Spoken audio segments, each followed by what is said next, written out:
Hello, so this is the first episode of what is hopefully a long-standing podcast called Greek Speak. I love mythology.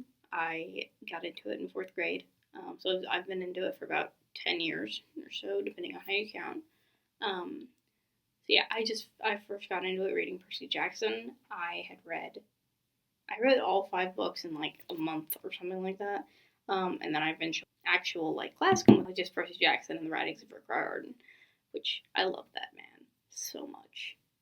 If you haven't read the Percy Jackson series, you have to. One of the first books that I got into after reading Percy Jackson series was this book. I'm going to butcher this guy's name because he's French.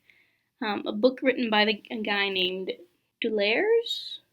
Book of Greek Myths. I'm going to go with Delers.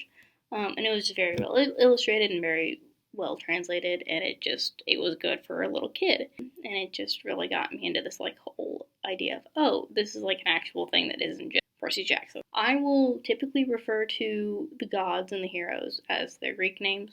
Zeus will be Zeus, Poseidon will be Poseidon, kind of thing. Unless it's a purely Roman myth, like Cupid and Psyche was based in Rome, Romulus and Remus. That is a Roman myth. I am currently a double major of classics and English at a college in Texas, and I am writing a book very slowly but surely. I think I'm on like 12,000 words or something like that. So I like mythology. I have a very story-driven mind, which is probably affected by the fact I love mythology so much, and it's just very easy for me to grasp onto characters and themes and all that, and they're packed full of them in Greek mythology. There's so many characters, so many themes that run into today. It's so cool, and it's really easy to see human emotions in Greek myths. And it might not be, oh, my lover was killed in the Trojan War, now I must go stab somebody, but I kind of had that idea. It's easy to see, while it might not be as dramatic as it is in the myths, it's still fun to see, like, oh, this is similar to this, or maybe I wouldn't do that, but I would do this. Like, it's easy to put yourself in there.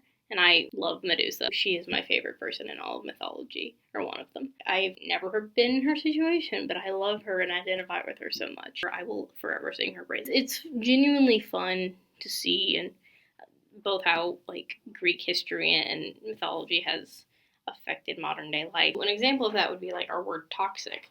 So in the myth of Hercules, he takes his arrows and dips them into the blood of the Hydra, and they become toxic. The bow that he uses, or would have been using in that time frame, was called the toxon, or something similar to that. The myth of Hercules is kind of tied up in that word for toxic, and it's really fun to see how it's affected not only in system of governance, but just like our values and ideas and stuff like that. And it's just genuinely fun to talk about. Like, I could sit here for like an hour and just talk about how stupid Zeus is, and oh, Athena's great, but this is something she did that's stupid, and da-da-da-da-da. So it's genuinely fun to talk about.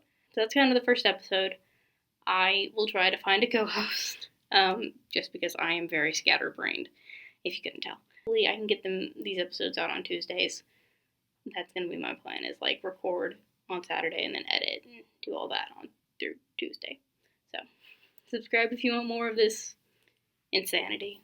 So after editing and everything, I realized this is a very echoey room. So I will try to get a new room and see what I can do, but it might take me a couple of weeks to figure out what's the best way to record and where and how.